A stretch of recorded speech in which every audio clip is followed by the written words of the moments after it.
다니엘서 1장 1절에서 17절까지입니다. 한 절씩 교독합니다. 유다 왕 여호야김이 다스린 지 3년이 되는 해에 바벨론 왕 느부갓네살이 예루살렘에 이르러 성을 에워쌌더니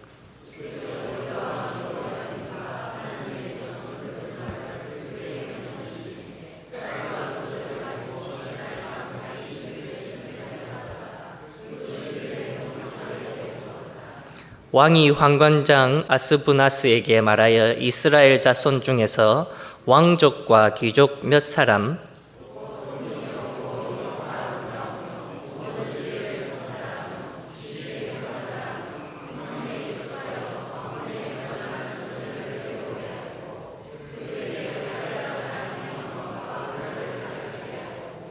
또 왕이 지정하여 그들에게 왕의 음식과 그가 마시는 포도주에서 날마다 쓸 것을 주어 3년을 기르게 하였으니 그 후에 그들은 왕 앞에 서게 될 것이더라.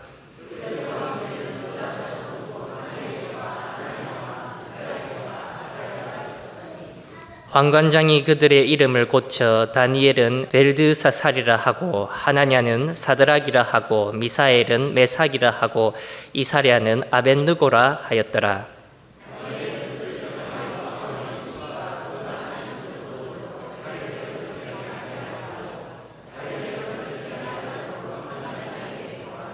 하나님이 다니엘로 하여금 환관장에게 은혜와 긍휼을 얻게 하신지라.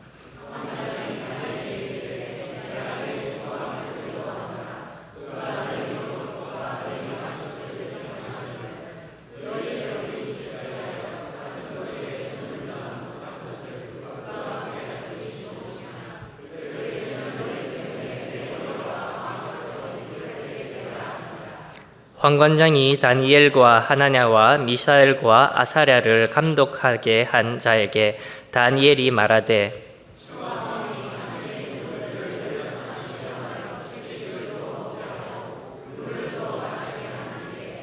당신 앞에서 우리의 얼굴과 왕의 음식을 먹는 소년들의 얼굴을 비교하여 보아서 당신이 보는 대로 종들에게 행하소서 하매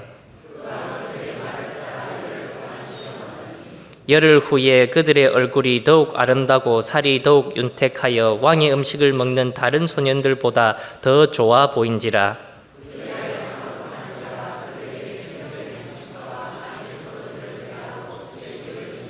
함께 읽겠습니다.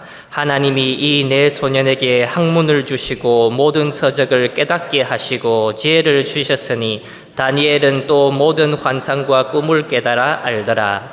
아멘. 오늘 우리 본문은 다니엘서를 여는 장면입니다. 다니엘과 풀무불 사건으로 유명한 그의 세 친구 사드락과 메삭과 아벳느고가 등장합니다. 그런데 다니엘과 세 친구들은 바벨론으로 끌려오자마자 조금 이상한 행동을 합니다. 안 그래도 힘든데 이 네 명의 소년들은 자신의 상황을 더 힘들게 할 결정을 합니다. 다니엘은 환관장에게 다음과 같이 부탁합니다. 8절 다 함께 다시 읽겠습니다. 다니엘은 뜻을 정하여 왕의 음식과 그가 마시는 포도주로 자기를 더럽히지 아니하리라 하고 자기를 더럽히지 아니하도록 환관장에게 구하니. 아멘. 왕의 음식과 포도주로 자신을 더럽히지 않도록 거절하겠다는 상황입니다. 한번 상상해 보십시오. 다니엘은 바벨론에서 여러 왕들 밑에서 섬기면서 귀하게 쓰임받았습니다. 그렇다고 해도 그의 근본적인 신분은 전쟁에서 잡혀온 포로입니다. 종입니다. 노예입니다. 이러한 신분을 가진 자들에게 바벨론의 느부갓네살 왕은 아주 큰 특혜를 허락해 줍니다. 왕의 음식과 왕의 포도주를 먹고 마시도록 해줍니다. 포로의 신분으로 왕의 이러한 귀한 은혜를 거부하는 것은 결코 쉬운 일이 아닙니다. 혹시 다니엘과 세 친구의 얼굴이 초췌하여 왕의 음식을 먹지 않은 것이 들통나면 다니엘뿐만 아니라 그들을 담당하는 환관장의 목이 날아갈 수도 있는 엄숙한 상황이라는 것을 꼭 기억해야 합니다. 우리 10절 다 같이 읽겠습니다. 환관장이 다니엘에게 이르되 내가 내 주 왕을 두려워하노라. 그가 너희의 먹을 것과 너희 마실 것을 지정하셨거늘 너희의 얼굴이 초췌하여 같은 또래의 소년들만 못한 것을 그가 보게 할 것이 무엇이냐. 그렇게 되면 너희 때문에 내 머리가 왕 앞에서 위태롭게 되리라 하니라. 아멘. 왕의 은혜를 거절하는 것이 얼마나 무서운 일인지 이해하셔야 합니다. 환관장의 목이 날아갈 수도 있습니다. 그냥 편식하는 거 아닙니다. 여기서 우리는 아주 중요한 교훈을 얻을 수 있습니다. 바벨론의 왕의 은혜를 거절하는 것도 이렇게 위험한데 만약 오늘날 우리가 우주 만물을 창조하신 참된 왕이신 하나님의 은혜를 거절한다고 하면 우리가 어떻게 되겠습니까? 느부갓네살 왕은 달리 하나님 앞에서 숨길 수가 없을 것인데 하나님의 은혜를 거부하는 것은 분명한 죽음을 가져올 것입니다. 우리 은혜라 생각해서 받을 수도 있고 안 받을 수도 있다고 생각하십니까? 그러니 교리가 참 중요한 것입니다. 아르미니언주의처럼 사람이 하나님의 은혜를 거부할 수도 있다고 주장하는 그 자체가 알고 보면 말이 안 됩니다. 우리는 칼빈주의의 고백처럼 하나님의 은혜는 불가항력적인 은혜이기 때문에 저항할 수 없다는 것을 압니다. 하나님의 은혜를 거부하는 것은 곧 죽음이기 때문입니다. 우리는 하나님의 은혜를 절대로 거부하지 않습니다 라고 말할 수도 있습니다. 여러분, 주일 성수를 제대로 안 지키는 것, 하나님의 은혜를 거부하는 것입니다. 하나님께서 주신 직분과 사명을 귀히 여기지 않는 것, 하나님의 은혜를 거부하는 것입니다. 내 자신에게 주어진 직분과 사명을 사모하지 않는 것만 아니라 하나님께서 내 이웃에게, 내 옆 사람에게 담당하신 직분을 존중해 주지 않는 것 또한 하나님께서 내려주신 은혜를 거부하는 장면입니다. 하나님의 은혜를 거부하는 것은 죽음의 길을 가는 것입니다. 다니엘은 바벨론 왕이 베풀어 준 은혜를 거부합니다. 왕의 음식과 포도주가 다니엘에게 혹시 해로울까요? 혹시나 그들의 얼굴이 초췌해지면 어떨까 걱정하는 환관장의 모습을 보시면 그 음식과 그 음료는 매우 귀한 것이라는 것을 알 수 있습니다. 포로로 잡혀와 온갖 스트레스를 받을 것이고 잠도 잘 못 이룰 것인데 이런 사람들을 위해 얼마나 영양가 있고 건강한 음식을 주길래 아름다운 모습을 유지할 수 있다는 것입니까? 그러니 거부하는 자체도 이해가 안 되는데 그 이유가 더 황당합니다. 다니엘은 자신을 더럽히지 않도록 거부하는 것입니다. 자신을 더럽히지 않으려고 거부하는 것은 마치 왕의 귀한 이 음식이 더럽다고 말하는 것과 같습니다. 환관장의 은혜와 긍휼이 없으면 불가능한 부탁이라는 것을 아시겠습니까? 죽을 수도 있습니다. 왕의 음식을 안 먹겠다고 한 것만으로도 죽을 수가 있다는 것입니다. 포로가 아니라도 왕이 내려주는 음식이나 음료를 거부하는 것은 생명의 위험을 가져오는 행위입니다. 에스더 1장 8절을 함께 읽읍시다. 맛있는 것도 법도가 있어 사람으로 억지로 하지 않게 하니 이는 왕이 모든 국내 관리에게 명령하여 각 사람이 마음대로 하게 함이더라. 아멘. 우리가 잘 아는 에스더서죠. 아하수에로 왕이 수산 궁전에서 인도로부터 구스까지 127개의 지방의 모든 지방관들과 신하들을 위해 잔치를 베푸는데 마시는 것도가 법도가 있어 억지로 마시지 않게 하는 이런 규정이 있습니다. 이 규정이 있다는 것은 죽음의 위험이 없이 자유롭게 마실 수 있도록 허락하는 은혜입니다. 이 규정이 없으면 왕이 주는 음료는 무조건 마셔야 돼요. 무조건 먹어야 돼요. 지방관들과 신하들도 이러한 은혜가 없으면 왕의 어주를 거부할 수 없습니다. 그러나 다니엘은 포로입니다. 목숨을 건 일이기에 성경은 다니엘이 뜻을 정하여 환관장에게 부탁한 것이라고 기록하고 있습니다. 우리 함께 다시 읽어봅시다. 8절과 9절입니다. 다니엘은 뜻을 정하여 왕의 음식과 그가 마시는 포도주로 자기를 더럽히지 아니하리라 하고 자기를 더럽히지 아니하도록 환관장에게 고하니 하나님이 다니엘로 하여금 환관장에게 은혜와 긍휼을 얻게 하신지라. 아멘. 환관장의 은혜와 긍휼이 없이는 10일 동안 시험을 받을 수도 없습니다. 이 부탁 자체를 못합니다. 왕의 음식과 포도주를 대신해서 채식과 물을 먹고 마시겠다고 열흘 동안 시험해 달라고 합니다. 그 결과 왕의 음식과 포도주를 마시는 소년들보다 얼굴이 더 아름답고 살이 윤택하였다고 합니다. 이렇게 시험을 통과한 후에 하나님께서는 이 네 소년들에게 복을 더하여 주십니다. 17절입니다. 같이 읽겠습니다. 하나님이 이 네 소년에게 학문을 주시고 모든 서적을 깨닫게 하시고 지혜를 주셨으니 다니엘은 또 모든 환상과 꿈을 깨달아 알더라. 아멘. 우리 모두는 이러한 축복을 원합니다. 오늘 장학헌신 예배인데 우리는 특별히 이러한 축복을 우리 자녀들이, 우리 학생들이 누릴 수 있도록 가르치고 바라고 있습니다.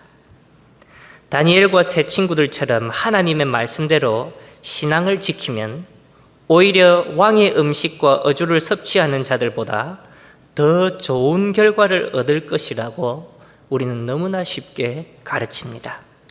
적용하자면 세상의 방법으로 공부하는 것보다 하나님의 방법, 신앙의 방법, 믿음의 방법으로 주의를 거룩하게 지키고 공부 때문에 교회 생활을 소홀히 하지 않으면 오히려 하나님께서 축복하셔서 모든 학문을 깨닫게 하시고 지혜와 총명을 주셔서 공부를 더 잘할 것이라고 알려줍니다. 그러나 이렇게 가르치는 말은 말만 쉽습니다. 실제적인 결과가 어떻습니까? 신앙생활을 잘하면 하나님께서 복 주셔서 우리의 일이 형통할 것이라 라고 가르치는 것은 기복신앙입니다. 그리고 우리의 자녀들에게 이 기복신앙은 오해를 품어줍니다. 신앙을 지켜온 자녀들이 커서 우리가 생각하는 복을 누리지 못하면 신앙생활에 대한 상실감을 안게 되는 것입니다. 왜 그렇습니까? 그들에게 신앙생활의 목적이 세상의 복이라고 잘못 가르쳤기 때문입니다. 교회는 복에 대한 인식을 매우 조심히 그리고 정확하게 가르쳐야 합니다. 기복신앙은 하나님과 우리에 대한 관계에는 아무 관심이 없습니다. 어디에 관심이 있습니까? 내가 나중에 받을 복에 관심이 있는 거예요. 우리에게 참된 축복은 예수님과의 관계입니다. 그러니 학생들에게 신앙생활을 잘하면 시험 점수를 잘 받을 것이라고 가르치면 잘못된 가르침입니다. 신앙생활 열심히 하면 시험 잘 칠 것이다. 잘못된 가르침이에요. 믿음을 지키고 교회 생활을 충실히 하면 하나님께서 복을 주어 세상에서 출세할 것이라고 가르치는 것은 거짓입니다. 그럼 우리는 뭐라고 가르쳐야 합니까? 시험 점수를 희생하라고 가르쳐야 합니다. 무엇을 위해 그렇게 하라고 해야 합니까? 공부를 좀 못하는 것, 점수를 좀 못 받는 것, 좋은 곳에 못 가는 것, 희생하라고 가르쳐야 됩니다. 하나님과 관계를 위해 희생하라고 가르치는 것입니다. 왜냐하면 시험 점수보다, 세상에서 출세하는 것보다 하나님과의 관계가 더 큰 축복이기 때문입니다. 세상에서 누릴 수 있는 복, 세상에서 잘 먹고 잘 입고 평안히 살 수 있는 복보다 조금 못 먹어도, 조금 못 입어도 하나님과 더 깊은 관계를 가진 것이 더 큰 축복이라는 것을 우리는 가르쳐야 합니다. 그런데 참 어려운 가르침입니다. 말은 쉽지 실제로 그 상황에 부딪히면 희생하라고 가르치기가 참 어렵습니다. 학생들한테 주일날 학원 가지 마라, 알바 가지 마라, 시험 치러 가지 마라, 공부를 좀 쉬어라 말하기 참 어렵습니다. 다니엘은 뜻을 정하며 왕의 음식과 포도주를 거절했습니다. 정말로 하나님의 자녀라고 하면 오늘 우리도, 특별히 우리 가운데 학생들 잘 들으세요. 정말로 하나님의 자녀라고 하면 다니엘처럼 스스로 뜻을 정하여 세상의 복보다 하나님과의 관계를 더 귀히 여길 것입니다. 하나님께서 다니엘에게 학문과 지식과 지혜를 주셨다고 하는데 본래 다니엘은 어떤 사람입니까? 우리 본문 4절에 나와 있습니다. 같이 읽겠습니다. 곧 흠이 없고 용모가 아름다우며 모든 지혜를 통찰하며 지식에 통달하며 학문에 익숙하여 왕궁에서 설 만한 소년을 데리고 오게 하였고 그들에게 갈대아 사람의 학문과 언어를 가르치게 하였고. 아멘. 하나님께서 지식과 지혜를 이후에 축복해 주시기도 전에 이미 다니엘은 지식과 지혜에 능숙한 사람이었습니다. 머리만 똑똑한 것이 아니라 흠이 없고 용모가 아름다워 완벽한 사람으로 보입니다. 그러나 너무 부러워하지는 마십시오. 다니엘과 세 친구는 환관이었습니다. 누가 다니엘과 세 친구들을 살핍니까? 담당자가 환관장입니다. 환관이 아니라면 왜 환관장이 담당했겠습니까? 이사야서 39장에 바로 다니엘에 대한 예언이 있습니다. 이사야서 39장 7절입니다. 다 같이 읽겠습니다. 또 내게서 태어날 자손 중에서 몇이 사로잡혀 바벨론 왕궁의 환관이 되게 하리라 하셨나이다 하니. 아멘. 이사야가 히스기야 왕한테 예언해 주는 내용인데 다니엘 때까지 약 100년 전이었습니다. 환관이 무엇인지 다 아시죠? 내시입니다. 내시. 중동 지방의 내시들은 저 유럽의 내시들하고 좀 다릅니다. 중동 지방의 내시들은 일반 거세를 하지 않고 완전 거세를 받게 되었습니다. 즉 다니엘과 세 친구들은 그들은 내시였고 그들의 몸에서 무엇이 떨어지게 되었습니까? 언약의 증표인 할례가 사라지게 됩니다. 바벨론의 느부갓네살 왕이 예루살렘을 덮치면서 나라가 망하고 하나님의 성전에 귀중한 물품들이 빼앗기고 남자로서 자신의 몸의 가장 중요한 부분이 잘려버리고 하나님께서 맺어 준 언약의 증표까지 사라졌습니다. 여러분, 우리가 우리들의 자녀들에게 다니엘과 세 친구들이 받은 복을 누릴 수 있도록 그렇게 기도하고 원하는데 참 어려운 축복입니다. 모든 것을 다 잃었는데도 불구하고 하나님의 말씀을 지키라는 축복입니다. 모든 것을 다 빼앗기고 내시가 됨으로 모든 소망이 없어진 것처럼 보이지만 다니엘은 바로 그때에 뜻을 정했습니다. 그 뜻은 환경과 사정과 형편을 초월하여 하나님의 말씀을 준수하기로 정한 것입니다. 오늘 우리는 과연 다니엘과 똑같은 상황이 되면 그와 같은 뜻을 정할 수 있겠습니까? 어린 나이에 호구 12살에서 15살 사이일 것인데 신앙을 지키겠다는 뜻을 정할 수 있겠습니까? 부모의 품에서 찢어지고 나라가 빼앗기고 언약의 증표까지 빼앗겼는데 우리가 이런 축복을 우리 학생들에게 너무 쉽게 하는 것 같습니다. 아무 소망이 없다고 느껴지는 바로 그때에 다니엘은 하나님의 말씀을 의지하고 뜻을 세웠습니다. 우리는 지금 어떠한 어려움 가운데 있습니까?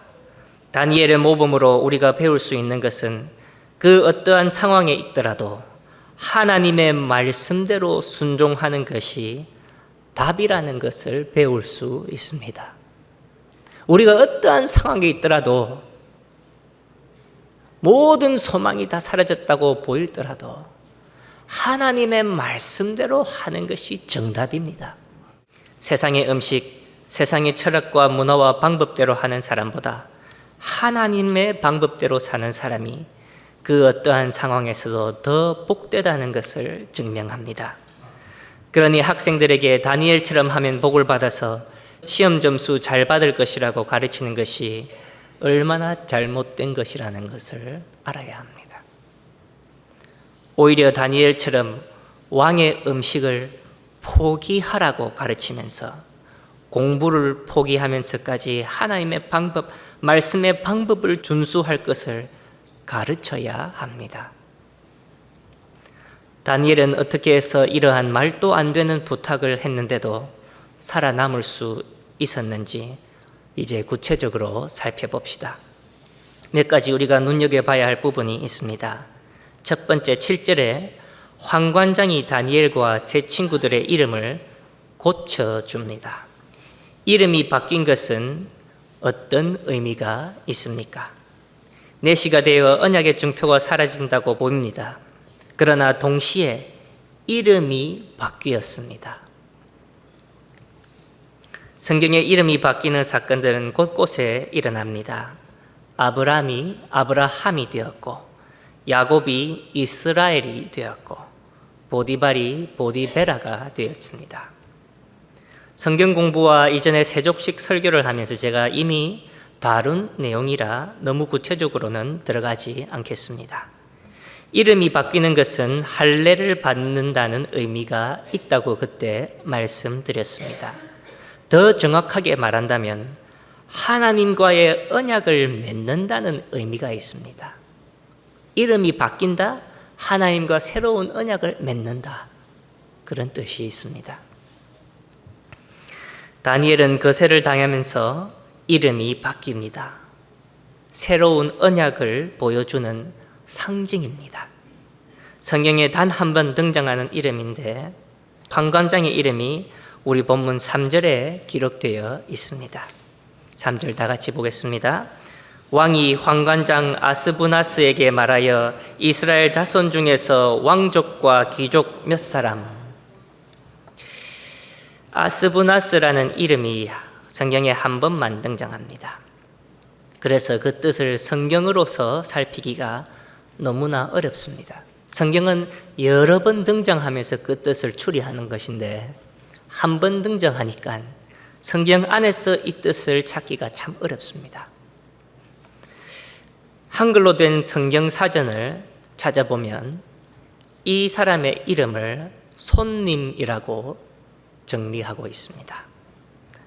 손님이라는 말은 영어로 guest 혹시는 messenger라는 말인데 이게 천사를 의미한다는 것을 아셔야 합니다.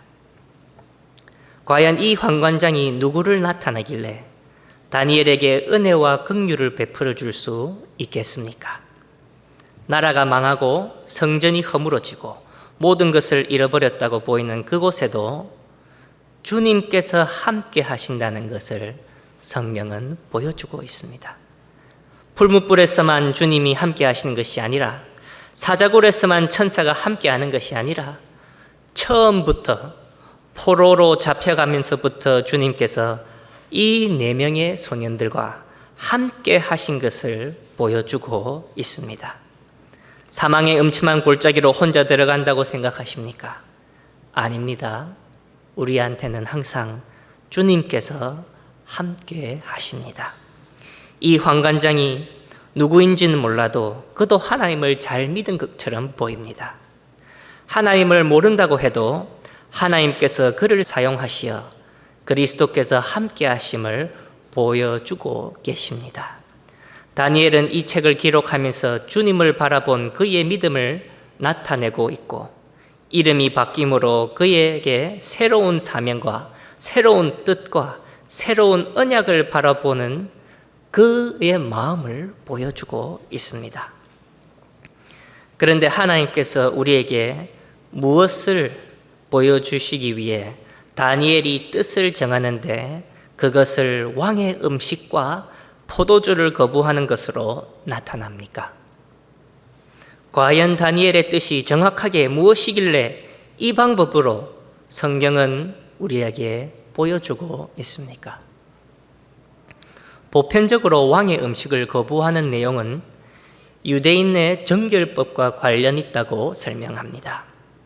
모세의 율법에 정한 동물과 부정한 동물을 구분합니다. 그리고 부정한 동물을 섭취하게 되면 그 사람도 부정해지고 더러워진다고 합니다. 그러니 성경 자료와 주석들을 살펴보면 대부분 학자들은 다니엘은 그 정결법에 의해 왕의 음식을 거절한 것이라고 설명합니다. 그러나 율법을 살펴보면 먹을 수 없는 동물들보다 먹을 수 있는 정한 동물들이 훨씬 더 많습니다. 왕의 음식을 다 거절할 필요는 없습니다. 정말로 정결법이 문제였으면 오히려 환관장에게 이러이러한 것만 못 먹는다고 부탁하면 됩니다. 유대인들은 소고기와 양고기와 닭고기와 오리고기와 그리고 대다수의 생선들을 먹어도 됩니다. 그런데 왜 왕의 음식을 전체로 거부하고 있습니까? 그리고 특히 채식을 먹는 것을 보면 고기를 거부하는 것 같습니다. 다니엘서 1장 12절과 16절 보겠습니다. 같이 읽겠습니다. 청하오니 당신의 종들을 열흘 동안 시험하여 채식을 주어 먹게 하고 물을 주어 마시게 한 후에 밑에 16절 그리하여 감독하는 자가 그들에게 지정한 음식과 마실 포도주를 제하고 채식을 주니라. 아멘.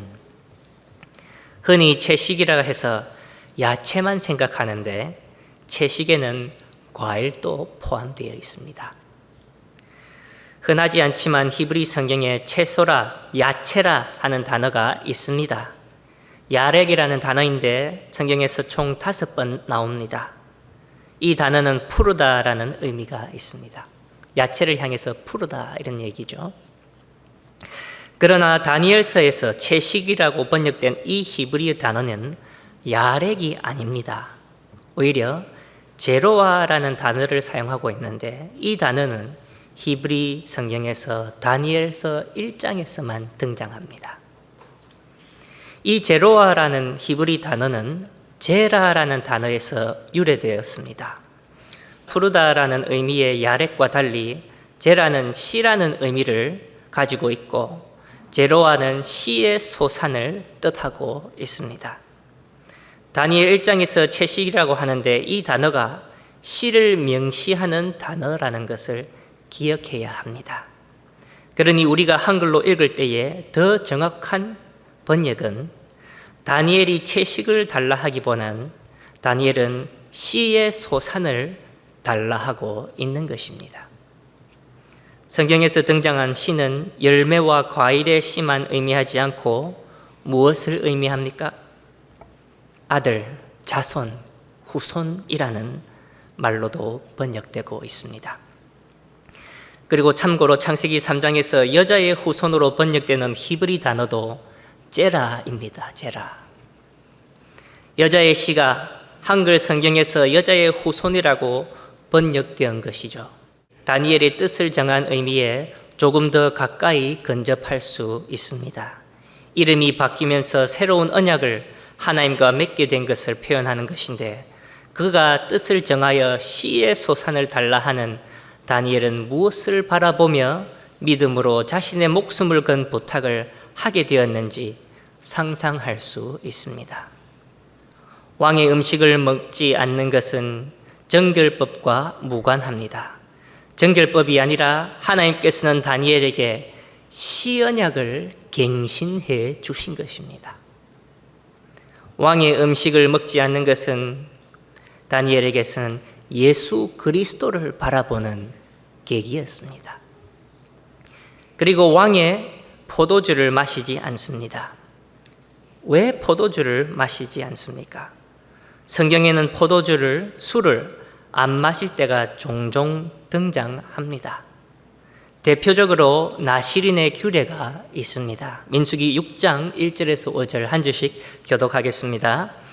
여호와께서 모세에게 말씀하여 이르시되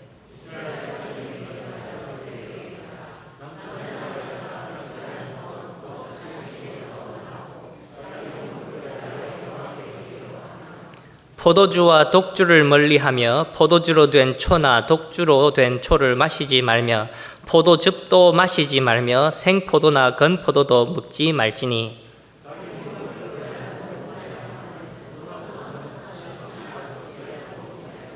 함께 읽겠습니다. 그 서원을 하고 구별하는 모든 날 동안 삭도를 절대로 그의 머리에 대지 말 것이라. 자기 몸을 구별하여 여호와께 드리는 날이 차기까지 그는 거룩한즉 그의 머리털을 길게 자라게 할 것이며. 아멘. 이스라엘 사람들은 여호와 하나님 앞에 특별한 서원을 할 때에 나실인의 서원을 하고 자신을 구별하여 포도주를 마시지 않고 머리에 삭도를 대지 않았습니다. 우리가 잘 아는 삼손이 대표적인 나실인이죠. 왜 나실인들은 포도주를 마시지 않습니까? 아니, 포도주는 누구를 의미한다고 우리가 배웠습니까? 예수님을 의미합니다. 요한복음 15장 5절 제가 읽어드리겠습니다. 나는 포도나무요 너희는 가지라. 그가 내 안에 내가 그 안에 거하면 사람이 열매를 많이 맺나니 나를 떠나서 너희가 아무것도 할 수 없음이라. 아멘. 예수님께서 직접 나는 참 포도나무요. 예수님이 참 포도나무인데, 그리고 우리는 예수님에 가져 있고 예수님에 붙어 있다고 증명하는 것이 우리에게서 포도 열매가 나는 것입니다. 포도주는 우리가 잘 알듯이 예수님의 보혈을 더욱더 잘 나타냅니다. 그렇다 하면 하나님 앞에 특별한 서원, 나실인의 서원을 하고자 하면 예수님을 더 잘 나타내기 위해 더더욱 포도주를 많이 마셔야 하지 않습니까? 포도주가 예수님을 나타낸다면 하나님 앞에서 특별한 서원을 하면 예수님을 더 잘 나타내는 그 포도주를 더 많이 마셔야죠. 포도주를 마시지 않는 것은 예수님을 나타내는 이 포도는 안식의 열매를 의미하기 때문입니다. 나실인은 하나님의 뜻을 성취하기 위하여 뜻을 정하고 서원합니다. 하나님의 뜻을 이루기 위해 힘써 싸우는 사람입니다. 삼손처럼 하나님의 뜻을 위하여 블레셋과 전쟁하는 사람입니다. 즉, 나실인은 서원한 하나님의 뜻이 이루어지기 전까지는 안식을 할 수 없기에 안식을 표현하는 포도의 소산을 안 먹는 것입니다. 포도주와 포도나무의 소산을 먹지도 않고 만지지도 않는 것은 안식이 없다는 것을 표현합니다. 바로 이 나실인의 규례도 우리 주 예수 그리스도께서 완성해 주셨습니다. 다 같이 마가복음 15장 22절에서 24절을 읽겠습니다. 예수를 끌고 골고다라 하는 곳, 번역하면 해골의 곳에 이르러 몰약을 탄 포도주를 주었으나 예수께서 받지 아니하시니라. 십자가에 못 박고 그 옷을 나눌새 누가 어느 것을 가질까 하며 제비를 뽑더라. 아멘. 예수님을 골고다로 끌고 가 십자가에 못 박기 전에 포도주를 주었는데 주님께서는 마시지 않았습니다. 이 포도주는 사형자들에게 십자가에 못 박히기 전에 마취제로 사용되었습니다. 그러나 예수님께서는 거절하셨습니다. 많은 사람들은 이 장면을 보면서 예수님께서는 십자가의 고통을 완전히 받으시길 위해 그 아픔을 다 느껴야 하니까 그래서 포도주를 거절한 것으로 알고 있는데 너무나 얕은 해석입니다. 예수님께서는 십자가에 올라가시기 전에는 포도주를 거절하신 이유는 아직 안식이 없기 때문입니다. 주님께서 땀이 땅에 핏방울처럼 떨어지면서까지 기도하시고 나시린의 서원대로 하나님의 뜻을 성취하기까지는 포도주를 거절하시는 장면입니다. 그러나 십자가에 달리시고 모든 것을 완성하신 후에 그가 서원한 대로 하나님의 뜻을 구원을 이루셨을 때에는 어떻게 하셨습니까? 요한복음 19장 28절에서 30절입니다. 이것도 같이 읽겠습니다.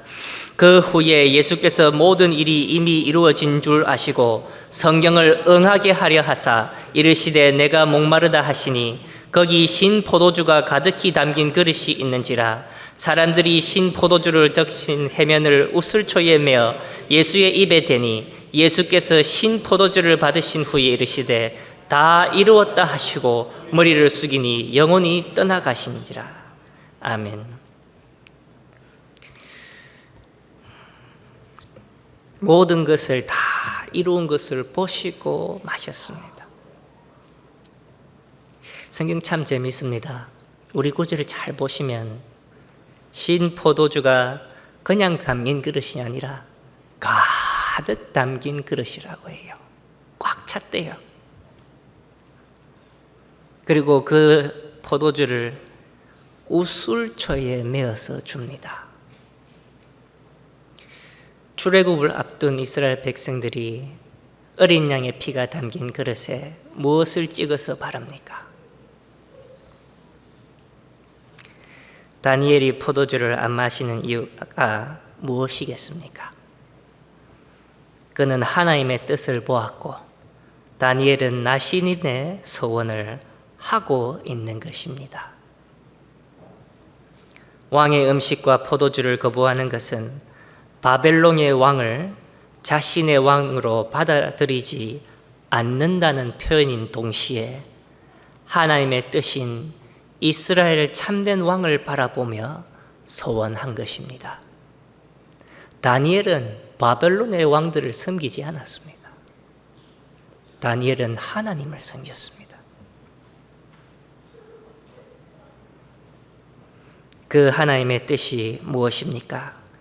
1차적으로는 약속의 땅과 관련이 있습니다. 신명기 29장 5절과 6절입니다. 제가 읽어드리겠습니다. 주께서 40년 동안 너희를 광야에서 인도하게 하셨거니와 너희 몸의 옷이 낡아지지 아니하였고 너희 발의 신이 헤어지지 아니하였으며 너희에게 떡도 먹지 못하며 포도주나 독주를 마시지 못하게 하셨음은 주 너희 하나님 여호와이신 줄을 알게 하려 하심이니라. 아멘. 광야에 있는 이스라엘은 떡과 포도주를 먹고 마시지 않은 것이 어떻게 해서 여호와 하나님을 더 잘 알게 하는 방편인지 이제는 이해가 됩니다. 광야에서는 안식을 누릴 수 없다는 것을 보여주며 늘 애굽으로 돌아가자고 원망하는 이스라엘에게 참된 안식을 누릴 수 있는 그 약속의 땅을 기리게 하는 것입니다. 다니엘은 예루살렘 멸망이 시작되면서 끌려온 1차 포로입니다. 내시였습니다. 그러나 그는 다시 약속의 땅으로 돌아갈 것을 갈망하며 하나님의 뜻을 바라본 것입니다. 그러니 다니엘은 예루살렘을 향해 창문을 열어 기도하는 것입니다. 얼마나 하나님의 약속을 바랐으면 다니엘의 마음에 무엇이 자리 잡고 있는지 충분히 알 수 있습니다. 몸에서 구약의 증표가 떨어졌지만 눈에 보이지 않는 새로운 언약, 신약을 바라보며 하나님께서 여자의 후손, 여자의 씨로 죄와 사망으로부터 새로운 출애굽을 이룰 것을 바라보며 다니엘은 믿음으로 뜻을 정하였습니다. 결국엔 다니엘의 이 뜻과 서원은 예수님께서 이루어 주셨습니다. 다니엘서는 구약의 계시록이라고 합니다. 후반부에는 환상과 꿈으로 기록되어 이해하기가 매우 어려운 책입니다. 다니엘이 정한 뜻이 저 팔레스타인 가나안 땅으로 돌아가는 것으로만 보입니까? 아니면 예수님께서 이루실 참된 언약의 땅, 교회를 바라보고 정한 뜻이겠습니까? 다니엘은 거세를 당해 내시가 되었지만 그의 믿음의 서원으로 시작하여 하나님께서는 오늘 교회라는 우리와 같이 많은 후손들로 그를 축복해 주신 것입니다. 다니엘은 어린 나이에 엄청난 뜻을 정하였습니다. 그러나 우리는 꼭 한 가지 기억해야 하는 것이 있습니다. 성경은 우리에게 이러한 다니엘의 뜻에 환관장이 은혜와 긍휼을 베풀어 주었다고 기록하고 있습니다. 다니엘이 아무리 뜻을 정하여도 환관장의 은혜와 긍휼이 없으면 무용지물입니다. 아무리 우리가 하나님 앞에서 거룩한 뜻을 정하여도 우리 앞에 환관장의 은혜와 긍휼이 없으면 우리의 믿음과 신앙생활도, 우리의 헌신과 수고도, 우리의 기준으로 선한 일을 아무리 하고 선교를 아무리 하고 어려운 사람을 아무리 돕고 날마다 선한 말을 하며 선한 행동을 하더라도 우리 앞에 은혜와 긍휼을 베풀어 주는 환관장이 없으면 아무 소용이 없습니다. 제가 이 설교 준비를 하면서 설교 제목을 무엇으로 할까 참 많이 고민했습니다. 설교의 한 99%가 다니엘이 뜻을 정하는 것이에요. 그래서 설교 제목을 다니엘은 뜻을 정하여 이렇게 하려고 했어요.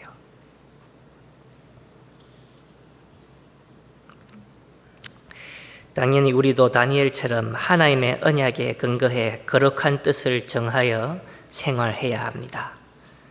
그러나 우리 앞에 우리의 환관장이신 예수 그리스도가 없으면 아무것도 아닌 것을 알아야 합니다. 끝에는 우리의 노력과 우리의 희생이 아닙니다. 우리가 아무리 뜻을 정하여도 끝에는 모든 것이 다 예수님의 은혜이고 주님의 긍휼임을 기억해야 합니다. 말씀을 맺겠습니다.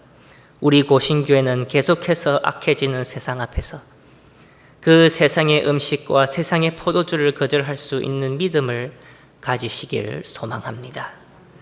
그리고 모세가 바로를 두려워하지 않은 것처럼 다니엘 또한 느부갓네살 왕을, 바벨론의 왕을 두려워하지 않고 목숨을 걸고 뜻을 정하였듯이 언제나 세상을 두려워하지 않고 우리의 것을 희생하면서까지 하나님과의 관계를 우선시하는 우리 고신의 모든 성도들이 되기를 소망합니다. 그리고 가장 중요한 것, 언제나 우리의 뜻과 우리의 행실이 아니라 우리 앞에 언제나 은혜와 긍휼을 베풀어 주시는 예수님이 있다는 것을 기억하시고 진심으로 하나님께 영광을 돌려드리는 우리 모두가 되기를 소망합니다. 기도하겠습니다. 하나님 아버지 감사합니다. 다니엘이 뜻을 정하는 것을 통하여 우리에게 주님을 바라보게 하는 귀한 말씀을 주시니 감사합니다. 어린 나이였지만 다니엘은 포로로 끌려가면서 어떠한 일을 당해도 어떠한 상황에 처하여도 소망을 잃지 않고 의인은 믿음으로 살리라고 말씀하신 것처럼 끝까지 말씀 속에 계시는 주님을 바라보며 나시린의 소원을 한 것처럼 오늘 우리 고신교회와 우리의 자녀들도 어떠한 일이 들여닥친다 하여도 끝까지 믿음을 지킬 수 있도록 은혜와 긍휼을 더하여 주시옵소서. 수많은 아픔과 눈물과 슬픔이 있는 인생살이인데 다니엘처럼 세상의 포로가 된 것처럼 느껴질 때도 있지만 거기서도 주님께서 함께 하신다는 것을 볼 수 있는 믿음을 허락하여 주시고 우리의 모든 기도와 서원은 세상을 이기신 주님께서 이미 다 이루어 주셨다는 것을 보고 누리는 우리 모두가 되게 하여 주시옵소서. 세상이 주는 왕의 음식과 음료를 저항하며 세상이 유혹하는 문화와 철학을 이길 수 있는 믿음과 지혜를 더하여 주시옵소서.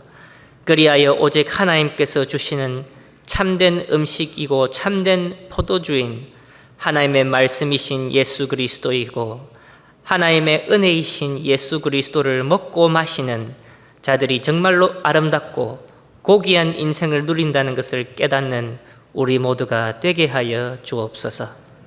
고신교회의 강단을 늘 하나님의 말씀이 내리는 강단이 되게 하시고 늘 그리스도의 보혈이 흘려 넘치는 그러한 교회가 될 수 있도록 축복하여 주시옵소서. 이 모든 것 예수님의 이름으로 기도드립니다.